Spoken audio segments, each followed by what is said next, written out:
Dans cette vidéo, nous allons parler du cancer. Le cancer est un terme générique qui comprend plus de 200 maladies. Donc, quand on parle de cancer, il ne s'agit pas de cancer au singulier, mais de cancer au pluriel parce que c'est un groupe de maladies. Le cancer peut toucher n'importe quel organe de votre organisme. C'est pour ça que vous allez entendre parler de cancer du foie, cancer du rein, cancer du poumon, cancer du col de l'utérus, cancer du cerveau, cancer de la peau, ainsi de suite. Donc, n'importe quelle partie du corps peut être affectée par le cancer. Parlant de la mortalité du cancer en 2020, disons tout d'abord que le premier facteur ou la première cause de mortalité dans le monde depuis déjà beaucoup d'années, c'est les maladies cardiovasculaires telles que l'hypertension artérielle, l'accident vasculaire cérébral, l'infarctus du myocarde et l'insuffisance cardiaque. En 2020, elles ont coûté la vie de 18 millions de personnes de par le monde, ce qui a fait environ 31% des décès dans le monde. Les cancers, généralement, depuis quelques années aussi, viennent en deuxième position des maladies qui sont les plus mortelles dans le monde. Et en 2020, les cancers ont causé 10 millions de morts, soit 18% de tous les décès dans le monde entier. Et en ces temps de Covid-19, je me suis intéressé à comparer un tout petit peu pour vous la mortalité liée au cancer à la mortalité liée au Covid-19. Et il faut dire qu'en 2020, il y a eu environ 1,5 million de morts dans le monde dû au Covid-19. Ce qui veut donc dire que les cancers ont fait environ 8 fois plus de morts que le Covid-19. C'est dit à quel point les cancers sont des maladies extrêmement graves et extrêmement dangereuses. En 2020, on a enregistré dans le monde 19 millions de nouveaux cas de cancer, avec les 5 premiers qui étaient le cancer du sein avec 2,26 millions de nouveaux cas, le cancer du poumon avec 2,21 millions de nouveaux cas, le cancer colorectal avec 1,93 millions de nouveaux cas, le cancer de la prostate avec 1,41 million de nouveaux cas et le cancer de la peau avec 1,2 million de nouveaux cas. Les 5 cancers les plus mortels en 2020 ont été le cancer du poumon avec 1,8 million de morts, le cancer colorectal avec 935 000 morts, le cancer du foie avec 830 000 morts, le cancer de l'estomac avec 769 000 morts et le cancer du sein avec 685 000 morts. Parlons à présent des causes du cancer. Le cancer se développe lorsqu'il y a transformation de cellules normales en cellules tumorales. Et cette transformation s'effectue en plusieurs étapes. Donc, ça s'effectue de manière progressive, de manière graduelle. Et on passe des lésions précancéreuses aux lésions cancéreuses ou encore à la tumeur maligne. Et il est question dans le cancer de la modification de l'ADN. En effet, nous savons tous que notre organisme comprend des organes qui sont repartis en tissus et les tissus qui comprennent des cellules. Donc, la cellule est l'unité fondamentale de notre organisme et chaque cellule comprend différentes organelles dont l'un des majeurs est le noyau qui contient l'ADN. L'ADN, c'est notre matériel génétique, c'est la base de notre hérédité. L'ADN est aussi à la base de la vie de la cellule parce qu'elle contribue notamment à la reproduction ou à la multiplication de la cellule ainsi qu'aux fonctions enzymatiques avec la production ou la synthèse des protéines. Ainsi, dans le cas des cancers, une modification de l'ADN va entraîner 3 principales conséquences. La première, c'est l'immortalité de la cellule. En effet, chaque cellule de notre organisme a une durée de vie bien précise. Les hématies, par exemple, ou les globules rouges sont censés vivre en moyenne 120 jours, c'est-à-dire 3 mois, et mourir par la suite. Donc, lorsque la cellule naît, se développe, grandit, fonctionne et arrive en fin de cycle, il y a un phénomène qui s'appelle l'apoptose qui doit avoir lieu. C'est une sorte de mort programmée et cette apoptose intervient surtout lorsque la cellule a subi un certain nombre de dommages conséquents, ce qui fait qu'elle n'est plus en mesure d'assurer normalement certaines fonctions qui sont les siennes.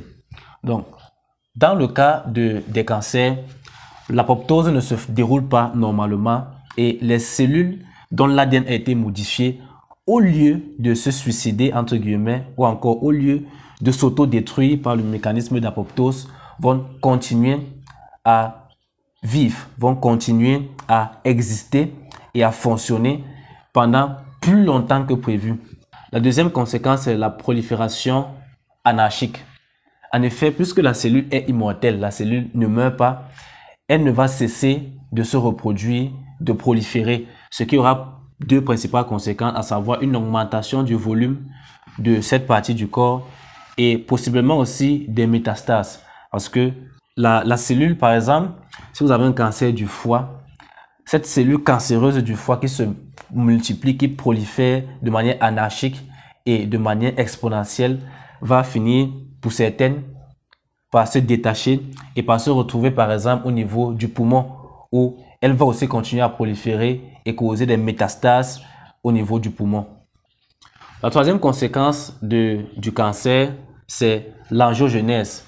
L'angiogenèse, c'est le fait par lequel les cellules cancéreuses attirent à elles les vaisseaux sanguins. Parce que les cellules cancéreuses sont très friandes de nutriments. Donc, elles ont besoin, comme toutes les cellules de notre organisme, comme les cellules normales, elles ont besoin de nutriments et elles ont besoin, parce qu'elles sont cancéreuses et immortelles, de beaucoup plus de nutriments que les cellules normales de notre organisme. Ce qui veut donc dire qu'elles vont attirer à elles, elles vont drainer à elles les vaisseaux sanguins pour avoir le maximum de nutriments. Parlant des principaux carcinogènes ou éléments qui peuvent favoriser le développement des cancers, on peut les regrouper en 4 catégories, à savoir les carcinogènes physiques, chimiques, biologiques et génétiques. Dans les carcinogènes physiques, nous avons les rayons UV du soleil, nous avons les radiations ionisantes, le radon ou l'uranium.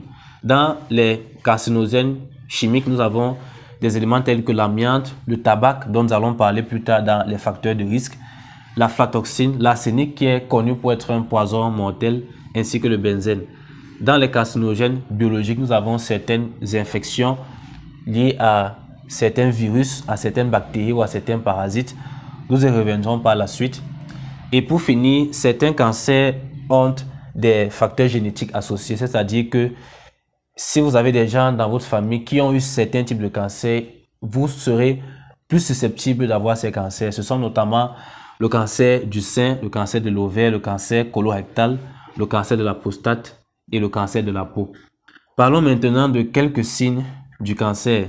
Quels sont les signes qui pourraient vous faire penser que vous pourriez avoir le cancer? Ce ne sont pas des signes qui disent de manière péremptoire que vous avez le cancer, mais des signes qui devraient au minimum vous amener à vous faire consulter par un médecin qui évaluera la situation et certainement demandera de vous faire des examens si jamais il suspectera aussi le cancer.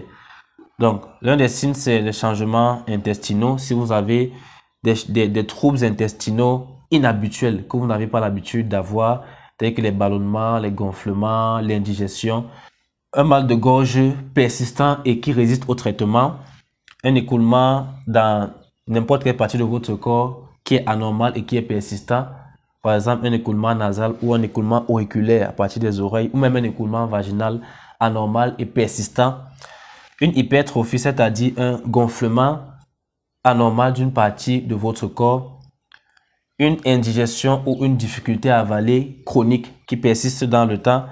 Si vous avez une verrue et que vous constatez un changement de couleur, de taille ou de forme de cette verrue, cela pourrait être associé au développement d'un cancer. Si vous avez aussi une toux persistante ou la voix qui est constamment enrouée, si vous avez une perte de poids dont l'origine est inconnue, si vous n'êtes pas sur régime, que vous perdez le poids par exemple, si vous avez un nouveau type de douleur, donc une douleur d'un genre ou d'un type ou d'une nature qui est tout à fait nouvelle que vous ressentez, cela pourrait être dû au cancer.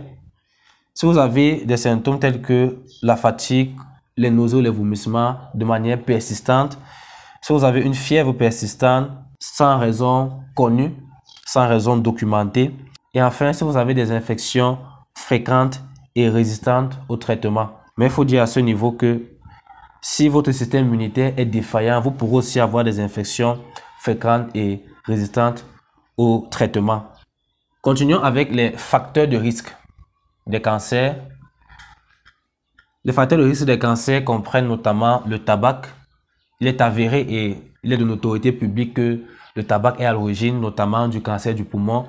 En effet, le tabac contient pas moins de 66 carcinogènes ou toxines qui sont ou qui pourraient être à l'origine du cancer. Certaines hormones substitutives que l'on donne aux femmes ménopausées pourraient aussi être à l'origine du cancer. L'alcoolisme chronique, donc la consommation abusive et sur le long terme d'alcool, pourrait être à l'origine de cancer. Une alimentation déséquilibrée pourrait aussi favoriser le développement de cancer. La sédentarité aussi est un facteur de risque de cancer. Le fait de rester sur place longtemps, le manque d'exercice physique va avec la sédentarité.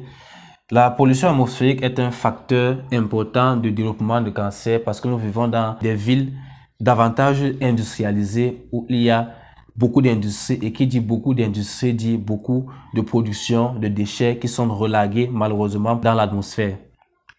Certaines infections chroniques peuvent aussi être à l'origine de cancer. En effet, en 2018, certaines infections ont été à l'origine de 13% des cancers de par le monde. C'est ainsi que des germes tels que l'Helicobacter pylori ont été associés au développement du cancer de l'estomac. Le papillome humain a été associé au développement du col utérin chez les femmes. Les virus qui peuvent causer les hépatites tels que le virus de l'hépatite B et le virus de l'hépatite C ont été à l'origine ou peuvent être à l'origine du cancer du foie. L'immunodéficience peut aussi être à l'origine de certains cancers. En effet, en plus de l'apoptose qui est le mécanisme par lequel les cellules en fin de cycle se dégénèrent, se détruisent et meurent, le système immunitaire est aussi ce système de veille qui est responsable de sillonner dans tout l'organisme et de repérer les cellules qui sont en fin de cycle, les cellules fortement endommagées et de les détruire. Donc, si vous avez un système immunitaire défaillant qui peut être dû par exemple au VIH, votre système immunitaire ne va pas facilement reconnaître ces cellules endommagées dont l'ADN ou d'autres structures ont été modifiées, ce qui va donc permettre à ces cellules de rester en vie et de proliférer. Et enfin, des maladies inflammatoires chroniques peuvent aussi être à l'origine de cancer. Bien, parlons maintenant des moyens de prévention du cancer. Il faut dire qu'il n'y a pas un moyen ou une méthode ou encore une stratégie unique et fiable à 100% de prévention des cancers parce que comme nous l'avons vu, les cancers peuvent avoir plusieurs facteurs de risque et plusieurs causes différentes. Donc, c'est en fonction de ces facteurs de risque qu'on va définir quelques astuces de prévention. Commençons par le sevrage tabagique. Il est très important, si vous fumez, d'arrêter de fumer. Parce que non seulement le tabac peut causer des cancers, mais il peut aussi être à l'origine de l'ulcère gastrique, des palpitations ou encore de l'insomnie. Pour prévenir le cancer, vous devez aussi veiller à avoir un poids normal. Donc, si vous êtes obèse, pensez à perdre du poids en faisant soit de l'exercice physique, soit un régime. Puisque les rayons UV du soleil font partie des causes potentielles de cancer, il serait préférable d'éviter une exposition trop prolongée au soleil. Il n'est pas question d'éviter le soleil complètement parce que le soleil aide notre organisme à synthétiser la vitamine D qui est très importante pour l'absorption du calcium dans le tube digestif et le maintien du calcium dans les os et dans les dents. Et le soleil aussi est important pour le système immunitaire. Il booste ou accroît notamment l'activité des lymphocytes. Donc, il est question juste de veiller à ne pas rester trop longtemps sous un fort soleil. Vous pouvez aussi opter pour prévenir le cancer pour une alimentation équilibrée, éviter les aliments gras et sucrés et opter beaucoup plus pour des fruits et des légumes notamment de la famille des crucifères tels que les choux qui ont été démontrés pour prévenir un grand nombre de cancers parce qu'ils contiennent beaucoup de substances antioxydantes et anticancéreuses. La vaccination est un bon moyen de prévention des cancers, notamment la vaccination au papillome humain chez les jeunes filles surtout et la vaccination à l'hépatite B, puisque comme nous l'avons vu, ce sont des facteurs de risque de cancer de col de l'utérus et du foie. Comme moyen de prévention, concernant surtout le personnel qui travaille dans l'imagerie médicale, évitez de vous exposer aux radiations ionisantes. L'exercice régulier est aussi préconisé. Donc, faites des exercices régulièrement Si vous ne pouvez pas courir, essayez de faire un peu de marche, 30 minutes par jour, 3 à 5 fois par semaine. Et l'exercice régulier en dehors de la prévention du cancer est important pour la prise en charge ou la prévention des maladies cardiovasculaires, du diabète et dans l'amélioration de la qualité du sommeil. Si vous êtes alcoolique, il faudrait éviter l'alcool. Donc, je recommande personnellement le sevrage alcoolique. Mais si vous ne pouvez pas vous en passer, veillez à diminuer au maximum votre consommation d'alcool. L'alcool étant associé aussi au diabète, aux palpitations ainsi que aux maladies cardiovasculaires telles que l'hypertension ou l'accident vasculaire cérébral. Il faut aussi éviter la pollution de l'air. Comme nous l'avons vu, la pollution atmosphérique est un facteur de risque important de cancer, notamment les cancers du poumon. Et enfin, l'un des moyens de prévention les plus importants, c'est le dépistage précoce. Parce que le problème du cancer, généralement, c'est que certains cancers ou la majorité des cancers sont dépistés au stade tardif. Or, si les cancers sont dépistés au stade de pré-cancer, au stade de lésion précancéreuse, la prise en charge et le traitement ainsi que la réceptivité ou l'efficacité du traitement seront de loin meilleurs. Donc, il y a des cancers notamment tels que le cancer du col de l'utérus ou le cancer du sein où vous pouvez faire soit de l'autopalpation, soit des visites régulières chez votre gynécologue pour faire des examens 1 à 2 fois par an ou une fois tous les 2 ans. Donc, le dépistage précoce passe aussi par la prise en compte de ces symptômes, de ces signes possibles de cancer. Donc, si vous avez des signes que j'ai mentionnés précédemment dans la vidéo, n'hésitez pas à vous faire consulter afin d'en avoir le cœur net. Donc, je vous remercie d'avoir regardé cette vidéo. J'espère que les informations que je vous apporte vous ont été très utiles. Donc, n'oubliez pas de vous abonner à la chaîne et rendez-vous dans une prochaine vidéo.